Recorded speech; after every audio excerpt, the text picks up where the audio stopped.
Avec ce titre, Johnny Clegg a fait le tour du monde. Mais c'est à Écuredreville, 20 000 âmes, que la star débute sa tournée internationale. En cadeau, il reçoit son visage fait avec des photomatons d'Écuredrevillais.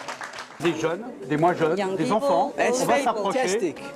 Homme de rencontre, le Zoulou blanc commence sa virée normande par un crochet dans une MJC, au cœur du quartier populaire de la Bonde. Did you become a singer because of apartheid or just because you like singing? Des collégiens ont travaillé leur anglais et leur connaissance de l'Afrique du Sud.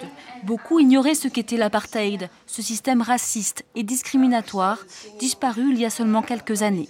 Je lui ai demandé s'il y avait encore des différences entre les Noirs et les Blancs en Afrique du Sud. Qu'est-ce qu'il t'a répondu ? Il m'a dit que non, maintenant avec la Constitution c'est mieux, chacun a sa personnalité. Dans tous les esprits également, la Coupe du Monde, qui se jouera en Afrique du Sud. Là-bas, le foot est le sport pratiqué par les Noirs. Les Blancs pratiquent le rugby. Là-bas, l'événement dépasse le cadre sportif. Il transforme les infrastructures du pays et porte l'espoir d'un changement encore plus grand. Ce serait la deuxième étape après la Coupe du Monde qu'ils ont gagnée, pour réintégrer le concert des nations au niveau international. Donc ils ont sûrement à cœur de faire le maximum pour que ça se déroule bien. Néanmoins, comme je vous le disais, là, ça va être difficile avec les problèmes de violence qu'il peut y avoir encore. On est sûr que la police est sur les dents. Johnny Clegg a composé l'hymne officiel de la Coupe du Monde 2010 qui traite du racisme dans les stades sous l'apartheid.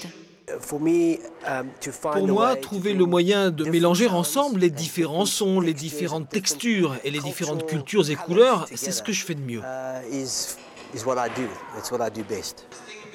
Quant au match du 22 juin qui opposera la France à l'Afrique du Sud, il y avait un titre à la une d'un journal sud-africain, c'était « Nous pouvons gagner contre la France, du moins si la France n'utilise pas ses mains ».